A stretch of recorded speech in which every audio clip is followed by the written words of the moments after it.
In the not-so-distant past, her lungs were hurting and she got intermittent bouts of fever plus cough that seemed unceasing. Yeah, I used to go to hospitals. They used to give me malaria tabs, cough syrups. For months on end, Rhoda religiously followed her prescriptions, but the pain she felt got worse by the day. Then I went to a doctor who understood. They found that the lungs were infected, and they told me it might be TB. But before putting her on TB drugs, the doctor gave her test runs for a month. She had to be cancelled as well. The counselor found out that the powder was dealing with, it was the problem.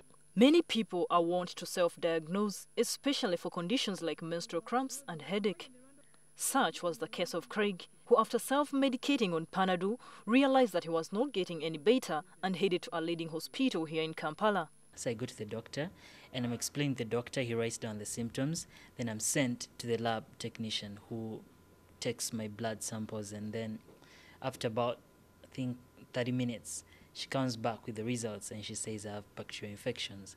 So I'm asking her what kind of bacterial infections are those, and she says, well, they're generic, so we can't tell exactly what bacteria you have. He was given antibiotics and promised that he would be fine in 2 days.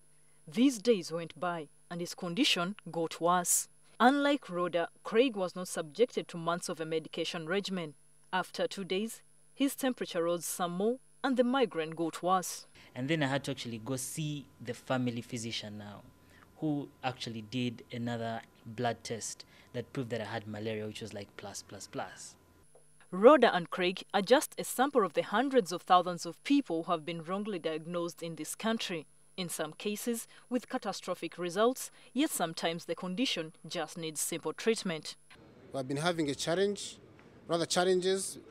regarding equipment, and sometimes regarding reagents, in a way that most of the times we have been referring patients to laboratories in the town.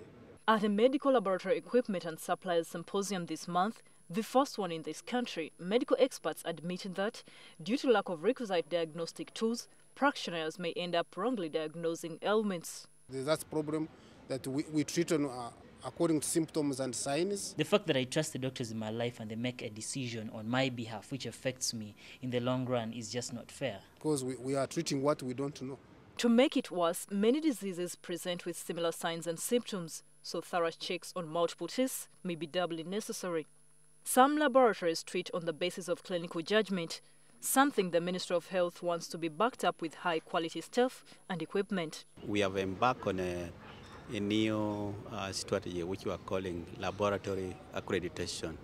We take laboratories through a number of steps to improve on the quality of their work. Recently, WHO called for a ban on inaccurate and unapproved blood tests for active tuberculosis because they often lead to misdiagnosis and wrong treatment. After 12 months of rigorous analysis, WHO and global experts found overwhelming evidence that these blood tests produce an unacceptable number of wrong results, both false positives and false negatives, compared with more accurate microscopic examinations and microbiological cultures. The worst possible result of misdiagnosis and maltreatment is death. But equally, someone who is told they are safe from a disease and later it turns out they have it, could have spread the disease to others unknowingly. When a doctor misdiagnoses you, you can have recourse in common law to sue that person for professional negligence. And in case of early death of a person aged 30 in a country with a life expectancy of 50 years. If he's been earning a salary of, let's say, 200,000 per month, you calculate that per annum, then calculate 20 years that he could have possibly lived as per the life expectancy. Court can come to a given figure. Well, if I was living out of Uganda, definitely I would sue. But here I am stuck up in a country where if I'm to take these people to court, it's going to take me like probably 3-4 years to get justice. In 2000, the Institute of Medicine, an American organization, released a treatise, To Err is Human, which argues that the problem in medical errors is not bad people in health care. It is that good people are working in bad healthcare systems, which need to be made safer. Florence Nalimba, NTV.